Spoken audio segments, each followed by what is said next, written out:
السلام عليكم ومرحبا بكم في فيديو جديد، فيديو تكميلي لطريقة صنع فستان صيفي شاطئي. بعدما أكملنا عدد الورود التي قمنا بصنعها، نأتي الآن إلى طريقة التشبيك وكيف نصنعه بمقاس صحيح على الجسم. أنا سوف أوريكم. أول شيء، بما أننا نصنع فستان خفيف وواسع بعض الشيء، نأخذ المترو، ثم نقوم بلفه على الورق أو الحوض على جسمنا. هذا فقط مثال. مثلا 21 سنتيم، هذا العدد نقسمه على 2. مثلا نأخذ 10.5 سنتيم. المسافة هي عرض الفستان.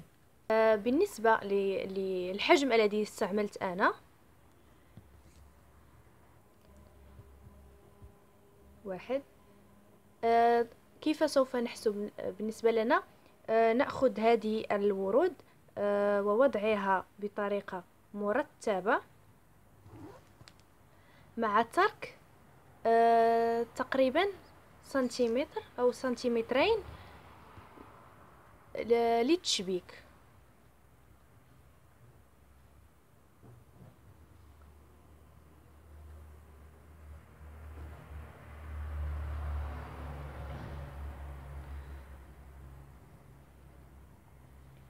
أنا استعملت 6 كي يكون بعض الشيء فضفاض، لا أحب ما يكون ضيق. ثم نأتي بالخيط الذي اشتغلنا به، ويكون نفس العدد أيضا في الفوق أيضا، هكذا. طريقة سهلة جميلة. أوكي، أول شيء نأخذ الأولى، نبدأ بالرأس هكذا، بسم الله.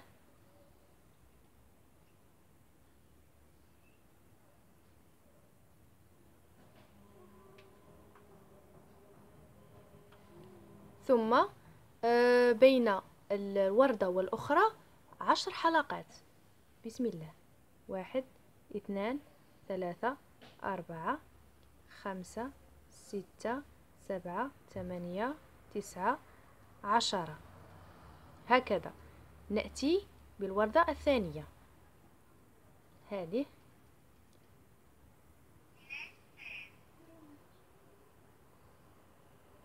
نبدأ أيضا من الرأس، ثم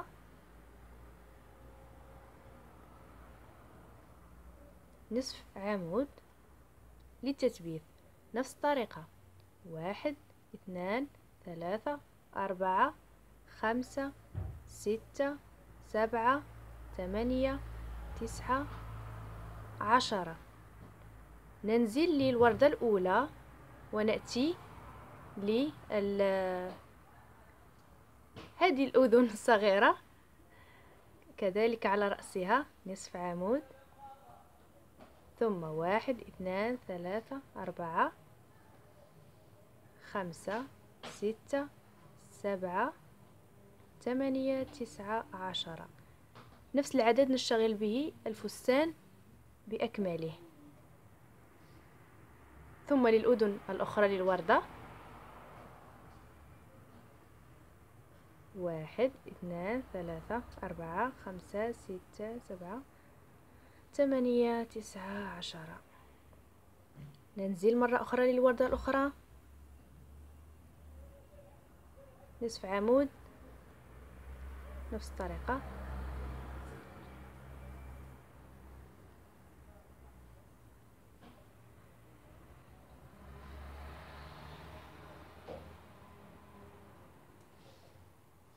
نفس الطريقة.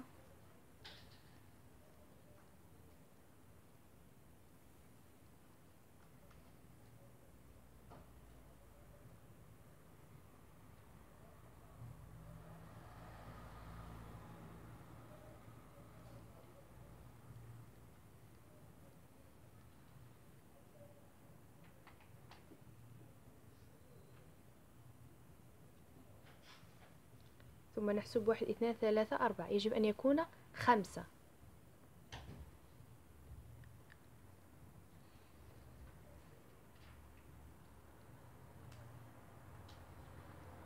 ننزل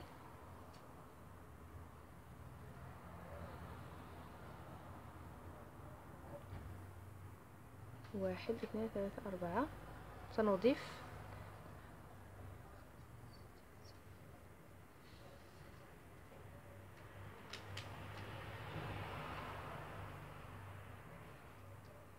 هكذا. نكون قد أشبكنا بين الوردتين، 5 من الفوق و5 من الأسفل. ثم نصنع مرة أخرى 10 حلقات.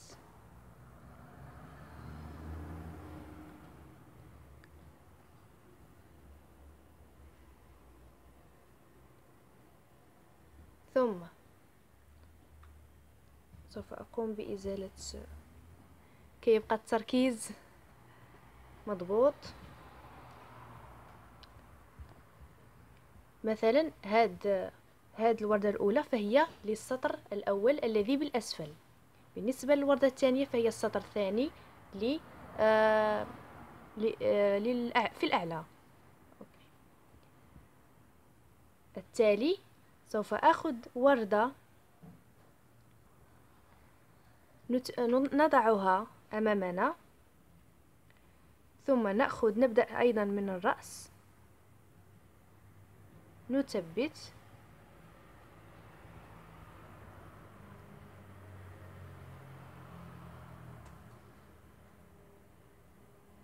ثم 10 مرة أخرى،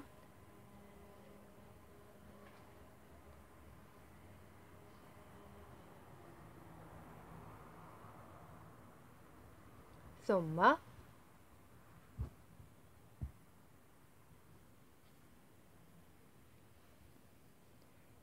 نأخذ الوردة للأسفل،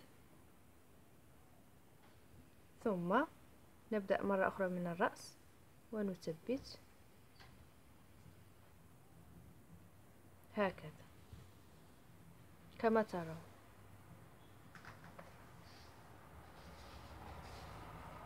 ونكمل.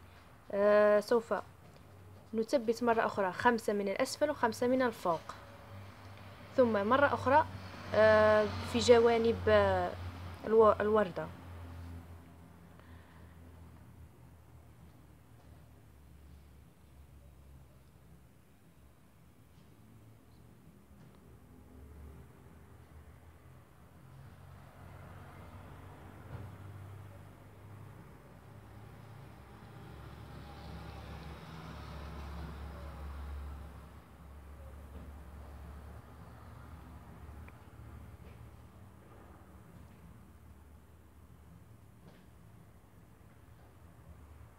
ثم بنفس الطريقة بعدما أتممنا 5 هنا و5 هنا، نفس الشيء 5 هنا.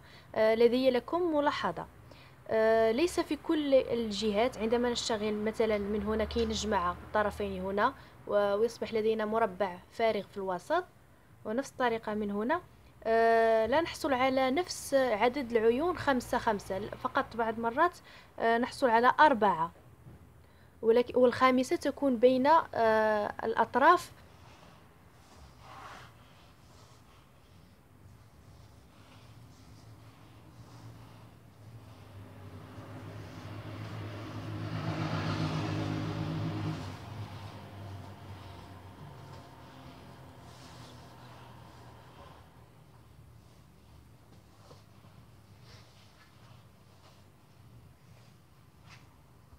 بعدما أكملنا بتثبيت كل 2 على حدة، هذه بالنسبة للطريقة التي نمشي بها تصاعديا بالارتفاع. بالنسبة للطريقة العرض، طريقة الجمع كالتالي.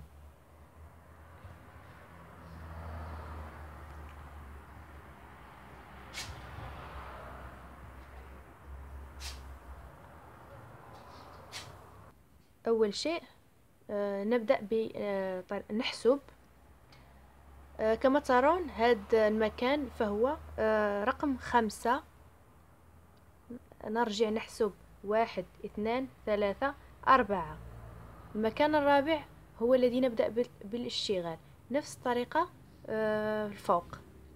هذه 5 1 2 3 4. ثم نكمل الاشتغال.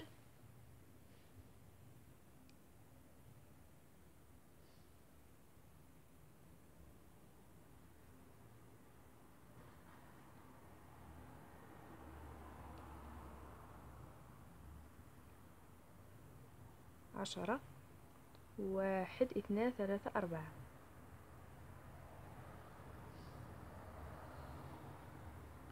نفس الطريقة 2 3 4 5 6 7 8 9 10. ننزل للأسفل ونثبت.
أوكي.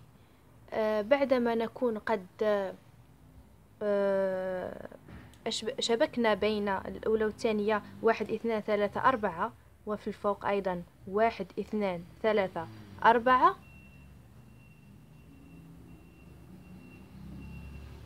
التالي 10 حلقات مرة أخرى 2 3 4 5 6 7 8 9 لكي نحصل على مربع في الوسط متوازي. كما نرى بالنسبة لهذا المكان اشتغلنا عليه، وبالنسبة للمكان الآخر أيضا اشتغلنا عليه. نأخذ الإبرة ثم ندخل في وسط مكان البداية لطريقة الطول، ونصنع منزلقة.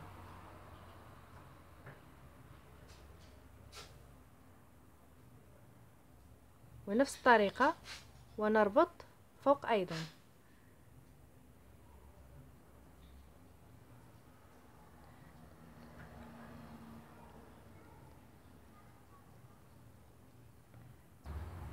ندخل في الوسط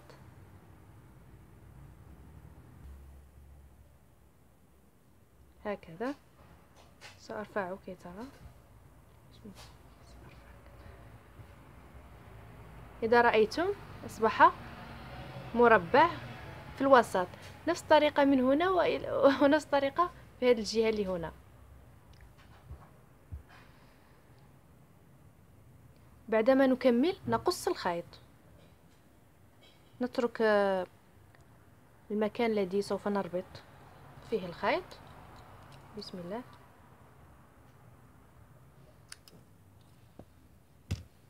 نسحب الخيط الأول ثم نربط.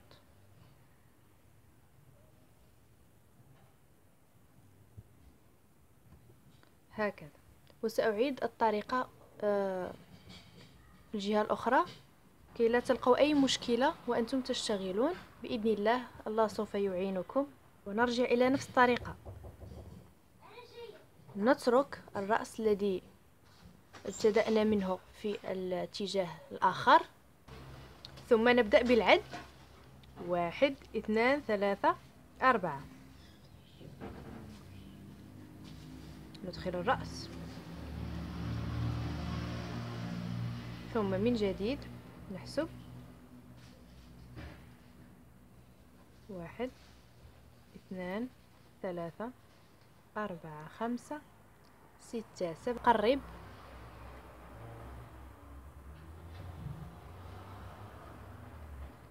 4 5 6 7 8 9 10. نعد: 1 2 3 4.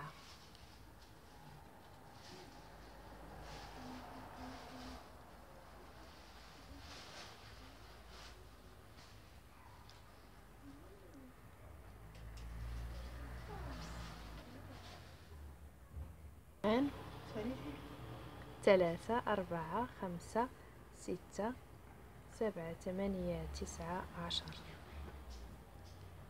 ثم ننزل.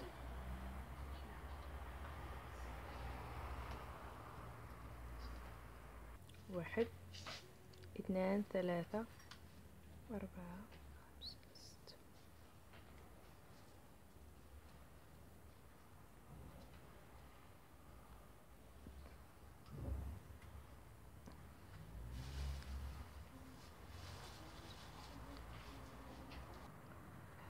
بعدما قمنا بربط الأسفل مع الأعلى، نحسب 10 حلقات، ثم كما قلت نترك الأولى التي اشتغلنا عليها ونأتي للثانية للصف الآخر، وندخل في النصف وسط نصف العمود،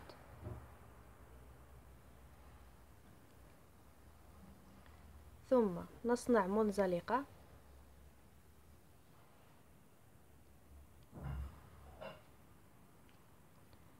ثم مرة أخرى 10 حلقات،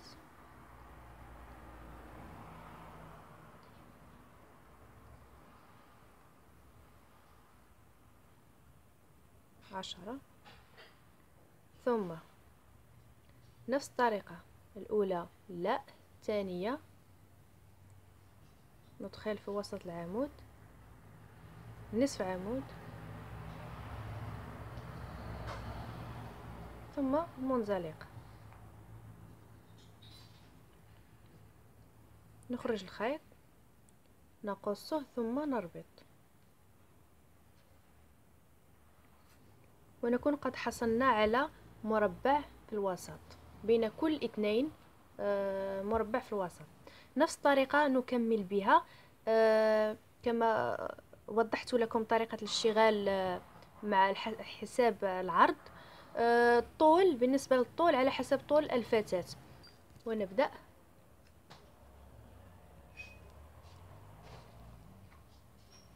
إلى الركبة، نحسب من الكتف إلى الركبة وأسفل الركبة، ونرتب الحلقات ونشتغل نفس الطريقة. نشتغل من الأمام ثم الخلف. وفي الفيديو القادم إن شاء الله سوف نشتغل على الأكمام وربط الخلف مع الأمام. لا تنسوا سبسكرايب للتوصل بجديدي، ثم لايك وشير ومتابعتي على الفيسبوك والإنستغرام. وإلى فيديو آخر إن شاء الله. إلى اللقاء.